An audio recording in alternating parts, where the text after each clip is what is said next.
Perkenalkan, nama saya Nabila Zakia Fitri, NIM 1905867 dari Prodi Pendidikan Sosiologi, Fakultas Ilmu Sosial Universitas Negeri Padang. Pada video ini, saya akan menjelaskan tentang rumpun model pembelajaran personal. Simak videonya, selamat menonton!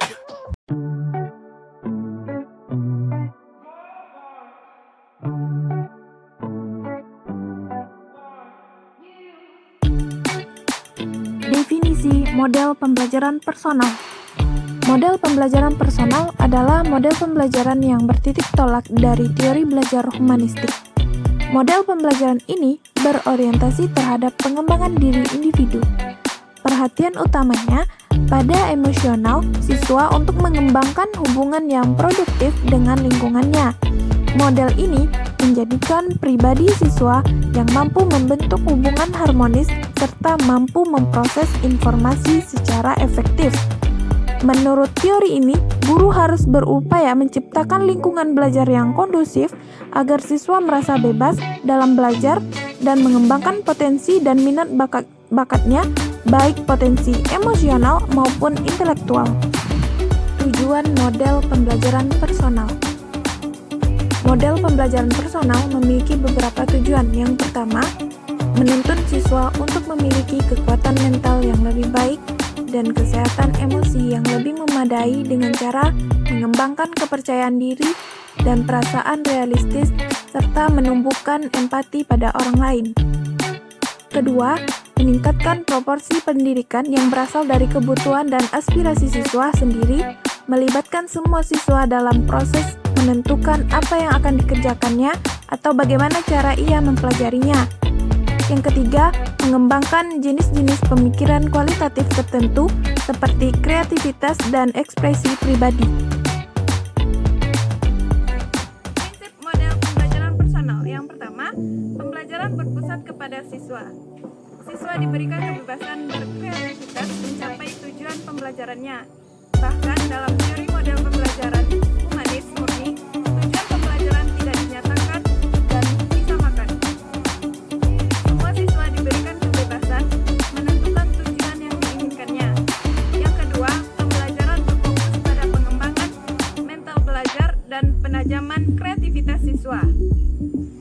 Mental belajar berupa kesadaran diri, konsep diri, pemahaman diri tentang segala potensinya, dan memahami cara mengembangkannya sesuai dengan gaya belajar yang disukainya. Yang ketiga, kegiatan pembelajaran harus dikemas secara fleksibel, menarik, dan tidak membosankan. Kegiatan pembelajaran dilakukan sepenuh hati, karena tidak ada paksaan dan tidak ada standar baku yang disamakan pada semua siswa, sehingga masing-masing siswa akan menampilkan performanya masing-masing. Yang keempat, guru berperan sebagai fasilitator dan pengarah proses belajar siswa. Yang kelima, siswa diberikan kebebasan dalam menentukan cara, metode, strategi, bahkan bahan ajar dan lingkungan belajarnya sesuai dengan keinginan dan gaya belajarnya masing-masing. Yang penting, tujuan umum pembelajaran tercapai. Rumpun model pembelajaran personal. Yang pertama, pengajaran non-direktif. Pembelajaran non-direktif ini pertama kali ditemukan oleh Carl Rogers. Pembelajaran ini memberikan perhatian dalam hal pembentukan kemampuan untuk perkembangan pribadi dalam arti kesadaran diri, pemahaman diri, dan kemandirian. Penerapan model pembelajaran non-direktif lebih banyak dilakukan dalam bentuk interview tidak langsung yang dilakukan dalam beberapa urutan yang terbagi dalam 5 fase di antaranya. Fase pertama, membantu siswa mendefinisikan situasi. Pada fase ini, guru berupaya mendorong tumbuhnya kebebasan untuk mengekspresikan perasaan siswa. Fase kedua, menemukan masalah. Pada fase ini, siswa dimotivasi untuk mendefinisikan masalah. Pada situasi ini, guru berupaya menerima dan memahami perasaan-perasaan siswa. Fase ketiga, mengembangkan atau pengertian siswa. Pada tahap ini, siswa difokuskan kegiatannya untuk mendiskusikan masalah dan guru berperan memberikan dorongan sehingga tumbuh motivasi dan keterlibatan siswa. Fase keempat, merencanakan dan merumuskan keputusan. Pada tahap ini, siswa-siswa didorong untuk merencanakan bentuk-bentuk keputusan yang akan diambil dari masalah yang dibahas. Guru berperan memberikan klarifikasi tentang bentuk-bentuk keputusan yang mungkin dapat dirumuskan. Fase kelima, integrasi, di mana para siswa mendapat pemahaman paling mendalam dan mengembangkan tindakan-tindakan positif. Guru berperan memberikan dorongan agar siswa memiliki motivasi di dalam kegiatan tersebut. 2. Latihan kesadaran. Pembelajaran latihan kesadaran ini ditemukan oleh Fritz Perls dan William Schultz. Ia menekankan pentingnya pelatihan interpersonal sebagai sarana peningkatan kesadaran pribadi.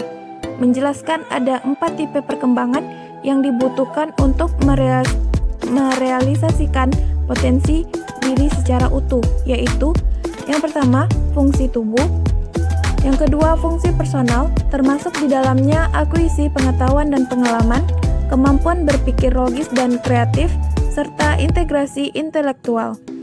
Yang ketiga, perkembangan interpersonal. Keempat, hubungan individu dengan institusi sosial, organisasi sosial, dan budaya masyarakat. Pelaksanaan pembelajaran ini tidak menghabiskan waktu terlalu banyak. Pelaksanaannya dapat dilakukan dalam bentuk diskusi, keterbukaan dan kejujuran merupakan hal yang penting dalam pelaksanaannya. Penerapan pembelajaran ini dapat meningkatkan perkembangan emosi. Sinetik merupakan salah satu model pembelajaran yang didesain oleh Gordon yang pada dasarnya diarahkan untuk mengembangkan kreativitas. Penerapan model sinetik dalam proses pembelajaran dilakukan dalam 6 tahap. Yang pertama, guru menugaskan untuk siswa mendeskripsikan situasi yang ada pada saat sekarang. Yang kedua, siswa mengembangkan berbagai analogi, kemudian memilih satu di antaranya, kemudian mendeskripsikannya dan menjelaskannya secara mendalam. Yang ketiga, siswa menjadi bagian dari analogi yang dipilihnya pada tahap sebelumnya. Yang keempat, siswa mengembangkan pemikiran dalam bentuk deskripsi dari yang dihasilkan pada tahap 2 dan 3, kemudian menemukan pertentangan-pertentangan. Yang kelima, siswa menyimpulkan dan menentukan analogi-analogi tidak langsung lainnya. Yang keenam, siswa mengarahkan agar siswa kembali pada tugas dan masalah semula dengan menggunakan analogi-analogi terakhir atau dengan menggunakan seluruh pengalaman sinetik. 4. Sistem-sistem konseptual. Dalam pandangan teori, sistem konseptual mendeskripsikan manusia menurut struktur konsep-konsep yang mereka gunakan untuk mengolah informasi mengenai dunia secara luas. Cenderung memiliki pandangan dikotomis mengenai hal-hal yang bersifat tabu dan cenderung emosional dalam menyampaikan pandangan-pandangannya. Mereka cenderung menolak informasi yang tidak sesuai dengan konsep mereka atau bahkan mengubahnya agar bisa cocok dengan konsep milik mereka sendiri. Sehingga mereka seringkali memandang orang-orang dan peristiwa-peristiwa menurut persepsi benar atau salah.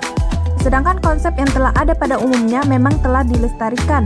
Dalam tingkat perkembangan yang lebih tinggi, orang mengembangkan kemampuan yang lebih hebat dalam memadukan informasi baru, tetapi tidak berpikiran miopi dan bisa bertoleransi dengan pandangan lain yang berbeda yang lebih baik. Selain itu, struktur konseptual mereka dipermak sedemikian rupa dengan melakukan regenerasi konsep yang telah lama dianggap asing, sedangkan konsep yang baru dikembangkan. 5. Pertemuan kelas.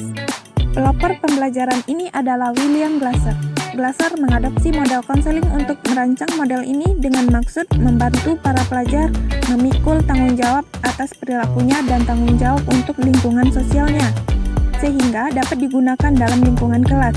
Di dalam kelas, model ini diwujudkan seperti layaknya rapat atau pertemuan di mana kelompok bertanggung jawab untuk membangun sistem sosial yang sesuai untuk melaksanakan tugas-tugas akademis dengan mempertimbangkan unsur perbedaan perseorangan dengan tetap menghargai tugas-tugas bersama dan hak-hak orang lain.